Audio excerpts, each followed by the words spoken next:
रामगढ़ छोटा सा गांव था।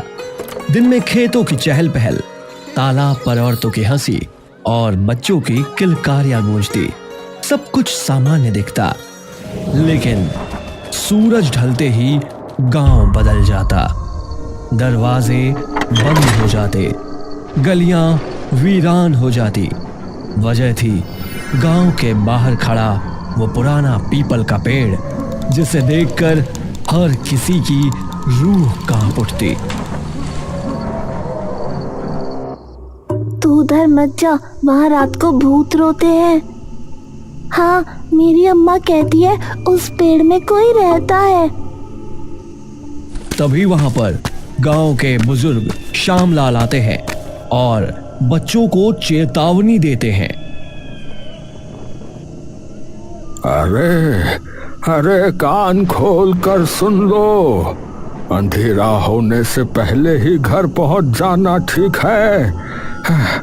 उस पीपल के पास जो गया वो लौटा नहीं बेटा। भगवान बचाए उस दिशा से। दिन में भी दिल कांपता है वहां देख के। गांव में दो लड़कियां रहती थी, अनामिका और स्वरा। दरअसल वे शहर पढ़ाई के लिए चली गई थी और बरसों बाद इस गांव लौटी थी। दोनों जवान, निडर और जिज्ञासु स्वभाव की थी। गांव लौटते ही उन्होंने देखा, शाम होते ही हर कोई घरों को भाग रहा है। बच्चे खेल छोड़कर गलियों से भाग रहे हैं और ठीक उसी वक्त बुजुर्ग श्यामलाल चौपाल पर बैठे उन्हें डरावनी कहानी सुना रहे थे। अनामिका और स्वरा भी वहीं जा पहुंची। हाँ, अब चलो यहाँ से भागो और कोई भी घर से बाहर नहीं निकलेगा, समझे? हाँ, भूत हो या श्राप, कुछ तो है वहाँ। हम बुजुर्गों ने बहुत हाथ से देखे हैं। हाँ, मगर आज जब सबको डरता देखते हैं तो सच मानो हमें भी जानने की इच्छा हो रही है। तुम दोनों शहर में रहकर सब भूल गई हो। यहाँ रात ढलते ही हवाएं भी अजीब तरह से साएं साएं करने लगती हैं। जिज्ञासा अच्छी चीज है, लेकिन उसके साथ सावधानी का होना भी उतना ही आवश्यक है बेटी। गांव वाले उस दिशा की ओर झांकते तक नहीं थे। लोग मानते थे कि उस वृक्ष के नीचे कोई कैद है, लेकिन असलियत कोई नहीं जानता था। लेकिन ऐसा क्या है उस पेड़ में जो सब लोग पेड़ की तरफ देखना तक नहीं चाहते? क्या वाकई वहाँ कुछ है? डरने से सच नहीं बदलता स्वरा। असलियत का पता तो वहीं जाने पर होगा। बिटिया, ऐसी बातें मुंह से मत निकालो। वो जगह तुम्हारे जैसी नादान लड़कियों के लिए नहीं है।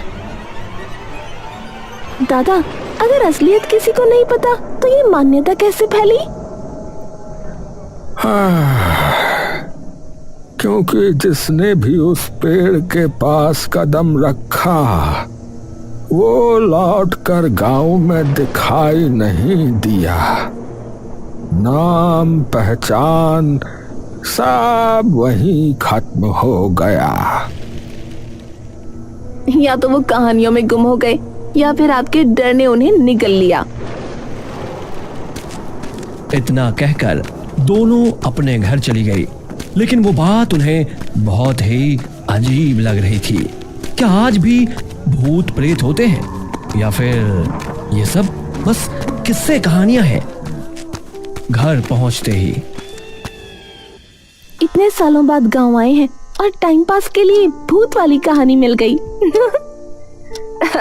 लोग चाहे जो कहें, लेकिन अगर सच में उस पेड़ के पास कुछ है तो हमें पता करना चाहिए।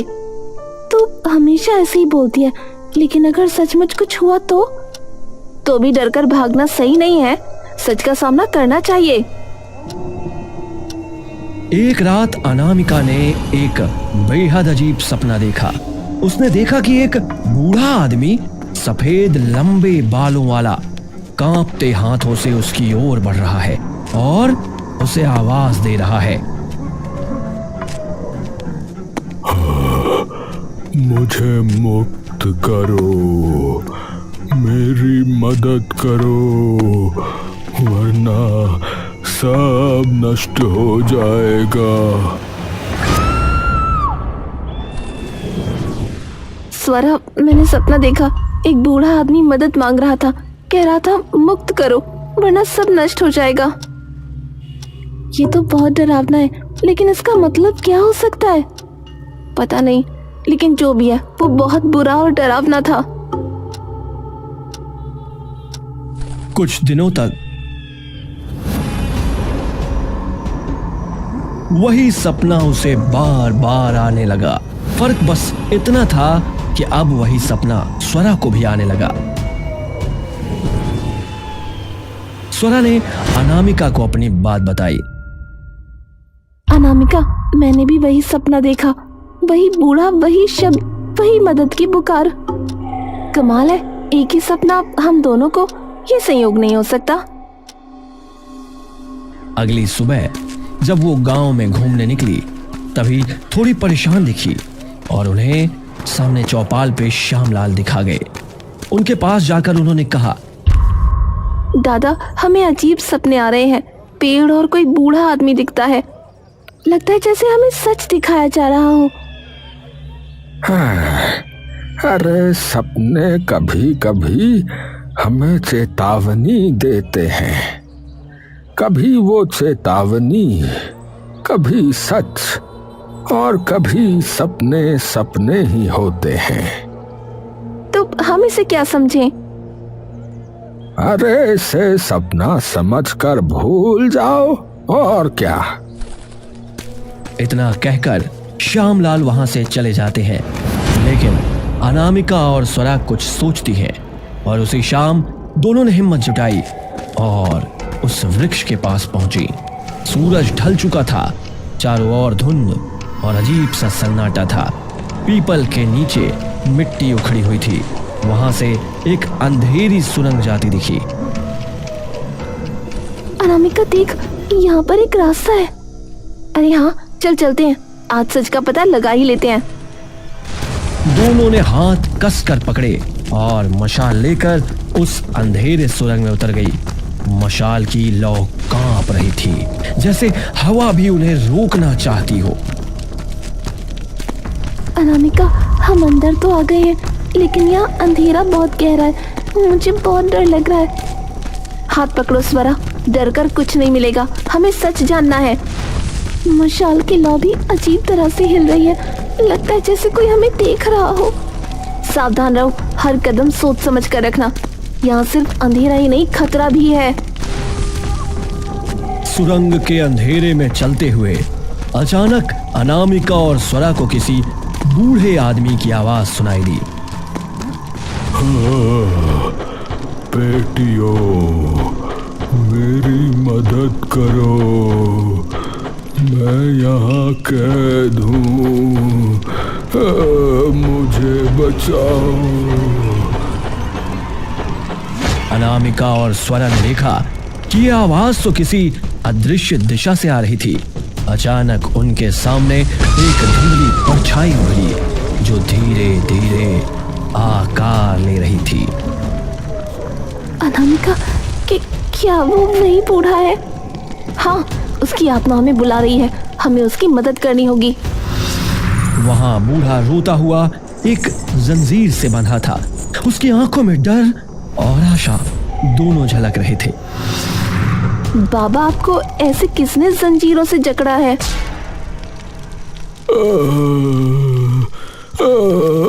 उस मंत्रिका ने। मंत्रिका कौन है?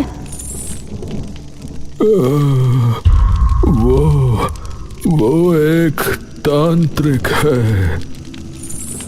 लेकिन आपको ऐसे जंजीरों में क्यों जकड़ के रखा है?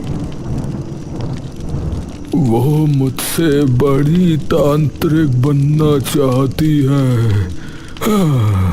और इस गांव को हानि पहुंचाना चाहती है। लेकिन वो ऐसा क्यों करना चाहती है? वो मैं बाद में बताऊंगा। पहले जल्दी मुझे यहाँ से मुक्त करो। समय कम है, वरना वो आ जाएगी। हाँ, हम अभी आपको मुक्त करते हैं। बाबा आप डरिए नहीं, हम आपको उस मंत्रिका के हाथों से बचा लेंगे। दोनों लड़कियां बाबा की जंजीरें तोड़ने ही वाली थी कि अचानक चारों ओर से एक अजीब सी गूंज उठी। सुरंग कांपने लगी, मशाल की लौ बुझने को ही और कानों में तेज मंत्रोच्चारण गूंजने लगा। ओम दैत्य विनाशाय नमः। ओम दैत्य विनाशाय नमः। तभी सुरंग के बीचों बीच उन्हें एक औरत दिखाई दी, काले वस्त्रों में, लाल आंखों वाली, हाथ में चमकती हुई मणि। वह लगातार मंत्र जप रही थी। ये कौन है? शायद यही मंत्रिका है, बूढ़ा बाबा सही कह रहा था। वो दोनों जल्दी जल्दी बूढ़े बाबा को आजाद करने में लगे थे कि तभी मंत्रिका उन्हें देख लेती है। कौन हो तुम? यहाँ क्यों आई हो? तो क्यों उस बूढ़े को बांध कर रखे हुए है? उसे मुक्त कर। बूढ़ा? तो उसने तुम्हें बहकाया? मूर्ख लड़कियों, वो निर्दोष नहीं, वो दैत्य है। लेकिन लड़कियों ने उसकी बातों पर भरोसा नहीं किया।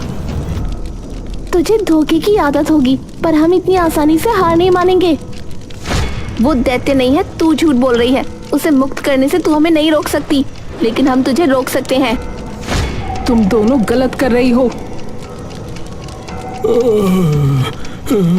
मुझे बचा लो बेटा, ये मुझे मार डालेगी। आप घबराइए नहीं बाबा, हम आपको कुछ नहीं होने देंगे। ओम दैत्य विनाशाय नमः। ओम दैत्य विनाशाय नमः। ओम दैत्य। तभी अनामिका और स्वरा मंत्रिका पर कूद पड़ती है और उनमें बहस होती है। अचानक झगड़े के दौरान अनामिका की मशाल झटकी और मंत्रिका की मणि जमीन पर गिरकर चकनाचूर हो गई। एक भयानक चीख गूंजी, सुरंग की दीवारें कांपने लगी। अचानक वही बूढ़ा प्रकट हुआ, लेकिन अब उसकी आंखें लाल थी, दांत नुकीले और शरीर दैत्याकार।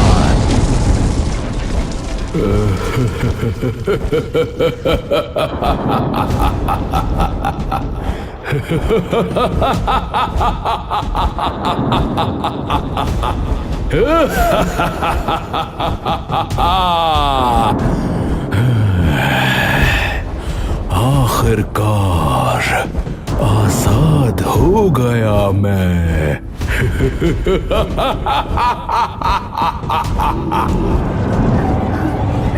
लड़कियां डर के मारे पीछे हट गईं।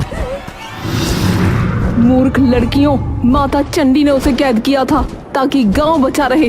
तुमने उसे मुक्त करके सबको संकट में डाल दिया। माता चंडी? हाँ, माता चंडी, जो गांव की कुल दैवत है, और मैं उनकी वाहक हूँ। इस दैत्य से गांव को बचाने के लिए माता ने मुझे चुना था। माफ कीजिए, हमें लगा आप बुरी तांत्रिक हो। हमसे बहुत बड़ी भूल हो गई।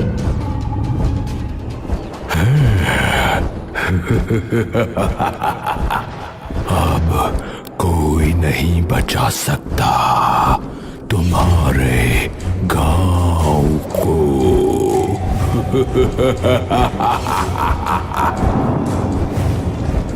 दैत्य ने पंजे फैलाए और अनामिका और स्वरा पर झपटा। तभी मंत्रिका उनके सामने आ खड़ी हुई। नहीं दैत्य, पहले तुझे मुझसे लड़ना होगा। तू मुझे रोकने की हिम्मत करती है। अब कोई नहीं बचेगा। तू हमें बचा रही है? हाँ बेटियों, मेरी नियत यही थी, तुम्हें सुरक्षित बाहर निकालना ही मेरा काम है। हम डरने वाली नहीं हैं, तुम्हारे सामने खड़ी हैं। तू मामूली सी लड़की मुझे खत्म करेगी? मैं तुम सबको खत्म कर दूंगा।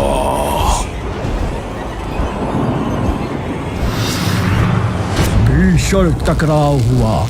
मंत्रों की गूंज से सुरंग हिलने लगी। मंत्रिका ने पूरी शक्ति लगाई और दैत्य को अनामिका और स्वरा से दूर धकेल दिया, लेकिन धीरे मंत्रिका की शक्ति दैत्य के सामने कम होने लगी।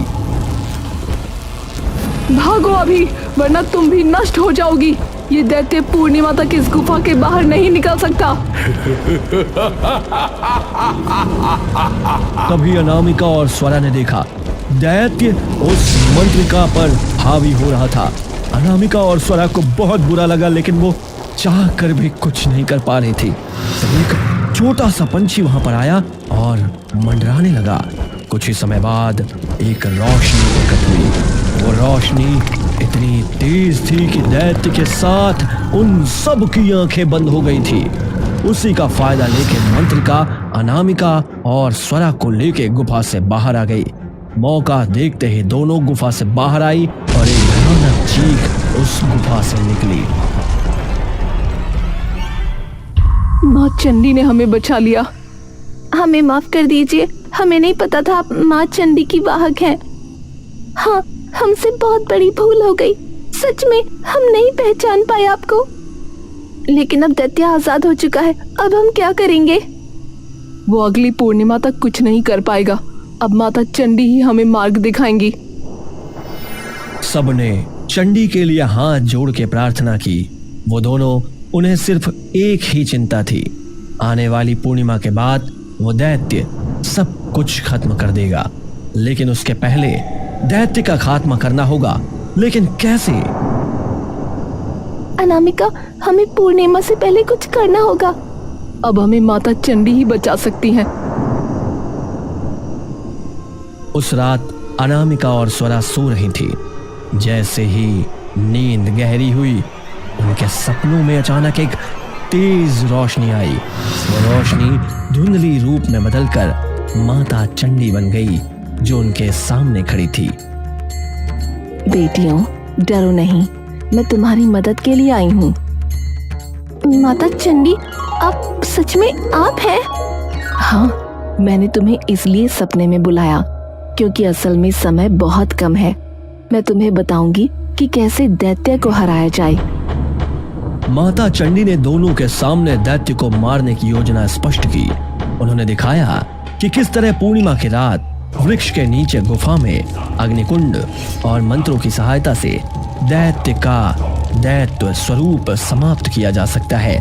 उसने कहा कि उनके रक्त की एक बूंद और अग्नि का संगम वृक्ष के जड़ों में डालना अनुष्ठान का अंतिम हिस्सा होगा, जिससे दैत्य को कैद किया जा सकता है।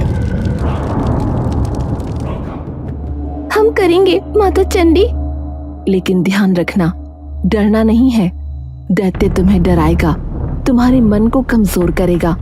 तुम दोनों को अपने साहस और विश्वास से काम लेना होगा। माता चंडी ने दोनों को मंत्रों की आवाजें और अग्निकुंड की तैयारी का अभ्यास करवाया। उसने दिखाया कि दैत्य प्रकट होते ही कैसे उसकी शक्ति को कम किया जा सकता है और कैसे उसका शरीर धीरे धीरे राख में बदल सकता है। जब दैत्य प्रकट होगा, तुम दोनों केवल अनुष्ठान और मंत्रों पर ध्यान दो। डर के सामने मत झुको। याद रखना, ये लड़ाई सिर्फ बाहरी नहीं, अंदर की भी है।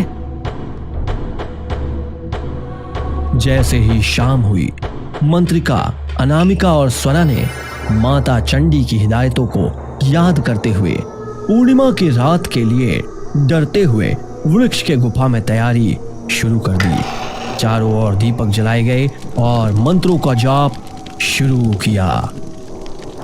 ओम दैत्य विनाशाय नमः, ओम दैत्य विनाशाय नमः। माता चंडी ने सब सिखाया, अब हम तैयार हैं। अब दैत्य को मरना ही होगा। जैसे ही उन्होंने मंत्र पढ़ना शुरू किया और रक्त अग्नि का संगम किया और वृक्ष को जड़ों पर डाला, जमीन कांपी और आसमान में काले बादल छा गए। दैत्य प्रकट हुआ, उसकी लाल आंखें भड़क रही थी। तुम मुझे बांध नहीं सकती। मैं अजेय हूं।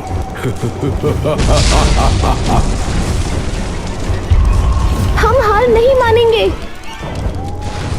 अग्नि की लपटें ऊंची हो गई, मंत्रों की आवाज दैत्य के चारों ओर गूंजने लगी। दैत्य की लाल आंखें धीरे धीरे बुझने लगी, उसका शरीर राख में बदलने लगा। उन राख में से एक साया दिखने लगा।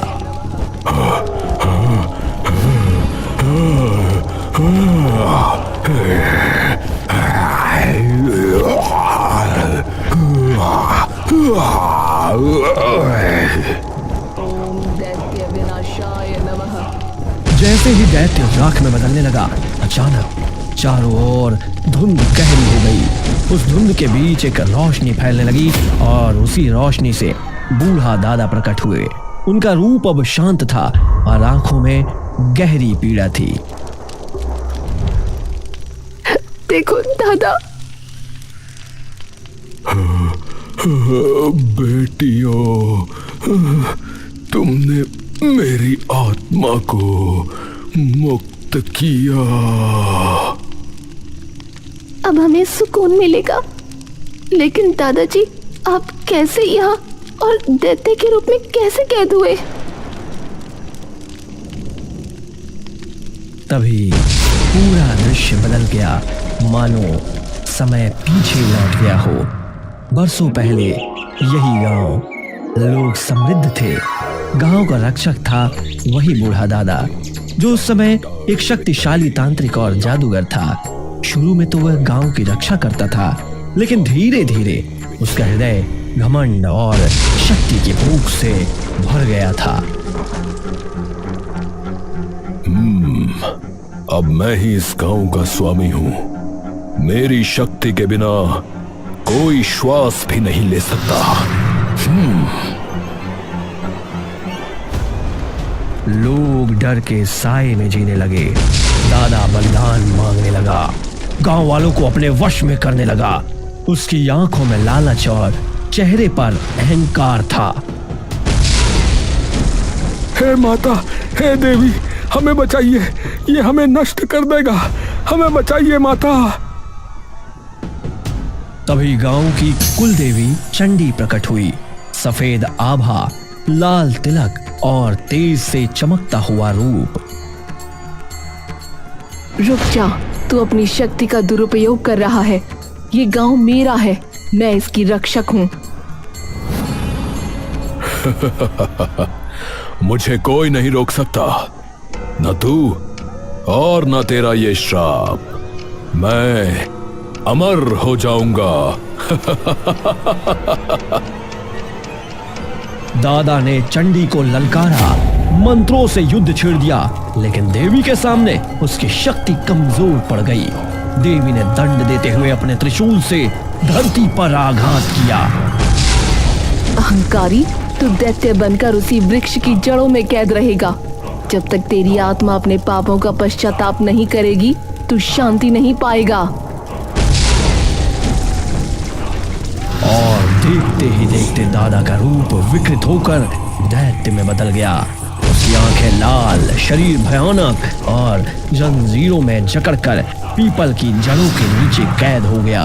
गांव डर के साए में जीता रहा और यही बन गया श्रापित वृक्ष। धुंध छट गई। बूढ़ा दादा आंसू भरी आंखों से अनामिका और स्वरा को देख रहे थे।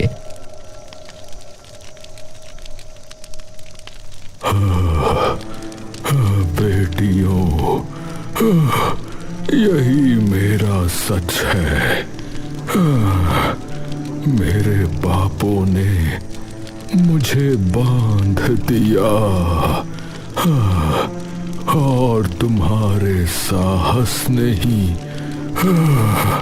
मुझे मुक्ति दी।